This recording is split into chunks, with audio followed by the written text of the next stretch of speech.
উপস্থিত সম্মানিত অতিথিবৃন্দ, মেম্বার অফ ডিপ্লোম্যাটিক কমিউনিটি, উপস্থিত কড়াইলবাসী, সাততলাবাসী এবং ভাসানটেকবাসী, আসসালামু আলাইকুম।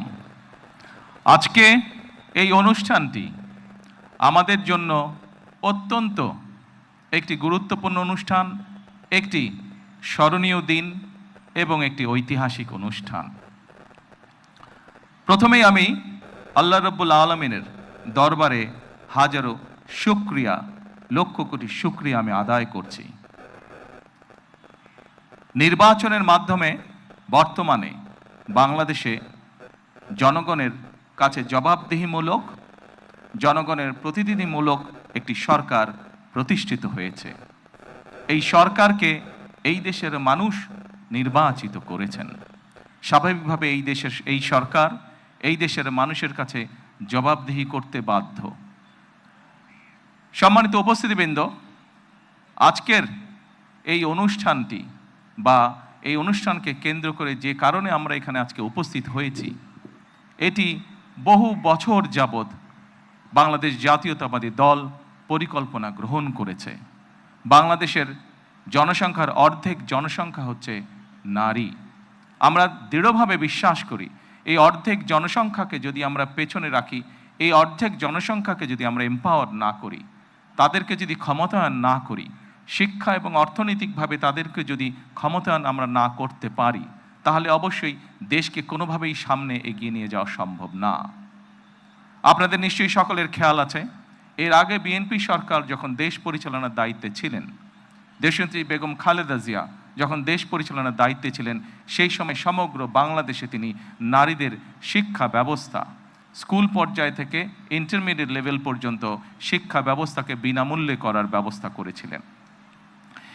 সেই শিক্ষিত নারী সমাজকে আজকে আমরা অর্থনৈতিকভাবে এম্পাওয়ার করতে চাই, অর্থনৈতিকভাবে তাদের সচ্ছলতা গড়ে তুলতে চাই, এবং সেই লক্ষ্যকে সামনে রেখেই বর্তমান সরকার গঠনের আগেই পরিকল্পনা গ্রহণ করেছে কিভাবে নারীদেরকে আমরা ক্ষমতায়ন করব, অর্থনৈতিকভাবে সচ্ছল করে গড়ে তুলব। এবং তারই অংশ হিসাবে আজকে এই ফ্যামিলি কার্ড আমরা সমগ্র বাংলাদেশে পর্যায়ক্রমিকভাবে ইন্ট্রোডিউস শুরু করলাম। আজকে আমরা প্রাথমিক পর্যায়ে, আপনারা নিশ্চয়ই এর মধ্যে বক্তব্য শুনেছেন, প্রাথমিক পর্যায়ে আমরা যেহেতু সরকারের কিছু নিয়ম নীতি আছে, আমাদেরকে সেই সকল নিয়ম নীতির মধ্যে দিয়ে আমাদেরকে একটি কাজ শুরু করতে হবে, এবং সেই নিয়ম নীতির অংশ হিসাবেই প্রথমে পাইলট প্রজেক্ট করতে হবে। সমগ্র বাংলাদেশে 14টি জায়গায় বা 14টি উপজেলায় এই কাজ শুরু হয়েছে। এর ভেতরে এই মুহূর্তে প্রায় 37,000 নারী অংশগ্রহণ করছেন।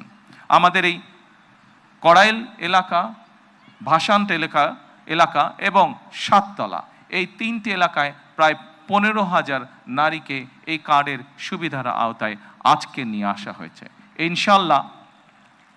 ইনশাল্লাহ আমি দৃঢ়ভাবে বিশ্বাস করি আমার সরকার পর্যায়ক্রমিকভাবে বাংলাদেশে যে 4 কোটি পরিবার রয়েছে, সেই 4 কোটি পরিবারের যারা নারী প্রধান, তাদের কাছে আগামী 5 বছরের মধ্যে ইনশাল্লাহ পর্যায়ক্রমিকভাবে সকলের কাছে আমরা এই ফ্যামিলি কার্ড নিয়ে যেতে সক্ষম হব ইনশাল্লাহ। সম্মানিত সকল উপস্থিতিবৃন্দ, আমি আমার বক্তব্যের প্রথমেই বলেছি যে আমরা একটি দায়িত্বশীল সরকারের ভূমিকা পালন করতে চাই, যেই সরকার জনগণের জন্য কাজ করবে, যেই সরকার কাজ করবে দেশের জন্য। আমরা জনগণের কাছে জবাবদিহি থাকতে চাই, এবং তারই একটি অংশ হিসাবে আমাদের দল, বাংলাদেশ জাতীয়তাবাদী দল, নির্বাচনের পূর্বে আমরা বাংলাদেশের মানুষের কাছে প্রতিশ্রুতি দিয়েছিলাম, বাংলাদেশের নারী সমাজের কাছে প্রতিশ্রুতি দিয়েছিলাম যে বিএনপি সরকার গঠন করতে সক্ষম হলে আমরা এই ফ্যামিলি কার্ডের কাজ শুরু করব। আপনারা নিশ্চয়ই খেয়াল করেছেন, আমরা আল্লাহর রহমতে বাংলাদেশের মানুষের সমর্থন নিয়ে বিগত নির্বাচনে সরকার গঠন করার 1 মাসেরও কম সময়ের মধ্যে আমরা আমাদের এই প্রতিশ্রুতি, জনগণের কাছে দেওয়া প্রতিশ্রুতির কাজ আমরা শুরু করেছি। এবং শুধু এই প্রতিশ্রুতি নয়, আমরা আরও কিছু প্রতিশ্রুতি করেছিলাম, তার মধ্যে যেগুলো আমাদের প্রায়োরিটি প্রজেক্ট ছিল। তার মধ্যে আরেকটি আছে কৃষক কার্ড।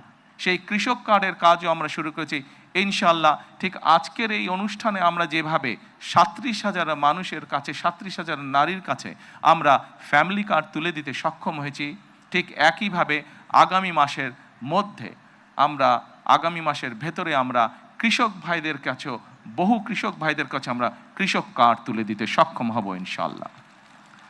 সম্মানিত উপস্থিতিবৃন্দ, আপনারা নিশ্চয়ই খেয়াল করেছেন আমরা দেশের মানুষের কাছে আমরা প্রতিশ্রুতি দিয়েছিলাম, বিশেষ করে আমরা বাংলাদেশের কৃষক ভাইদের কাছে আমরা প্রতিশ্রুতি দিয়েছিলাম যে বিএনপি সরকার গঠন করতে সক্ষম হলে যাদের কৃষি ঋণ 10,000 টাকা পর্যন্ত আছে, কৃষি ঋণ সুদ সহ, সেই কৃষি ঋণ বিএনপি সরকার গঠনে সক্ষম হলে সেই কৃষি ঋণ আমরা মৌকুফ করব। আল্লাহর রহমতে আমরা গত সপ্তাহে সেই 10,000 টাকা পর্যন্ত কৃষি ঋণ মৌকুফ সরকারের পক্ষ থেকে করে দেওয়া হচ্ছে সুদ সহ।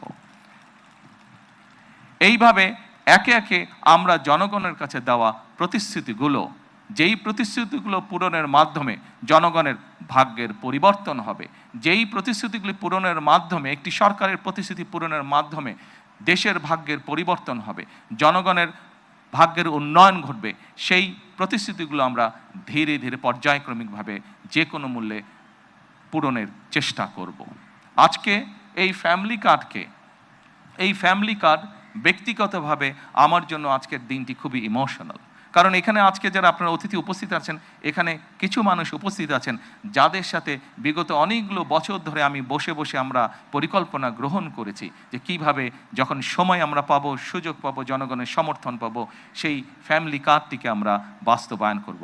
আল্লাহ তাআলা রব্বুল আলামিনের রহমতে আজকে আমাদের সেই দিনটি উপস্থিত, যেই দিনে আমরা আমাদের এই প্রতিশ্রুতি রক্ষা করতে সক্ষম হয়েছি। সেজন্যই আজকে আমার জন্য যেমন একটি ইমোশনাল দিন, আমি মনে করি আমার সরকার এবং আমার দল বাংলাদেশ জাতীয়তাবাদী দলের জন্য একটি ঐতিহাসিক এবং একটি ইমোশনাল দিন আজকে। সম্মানিত সকল উপস্থিতিবৃন্দ, সম্মানিত সভাপতি সহ মঞ্চে উপস্থিত অতিথিবৃন্দ, আসুন, এই দেশটি আমাদের প্রথম এবং শেষ ঠিকানা। এই দেশের মানুষের প্রত্যাশা বর্তমান নির্বাচিত সরকারের কাছে অনেক, সেটি আমরা বুঝতে পারি।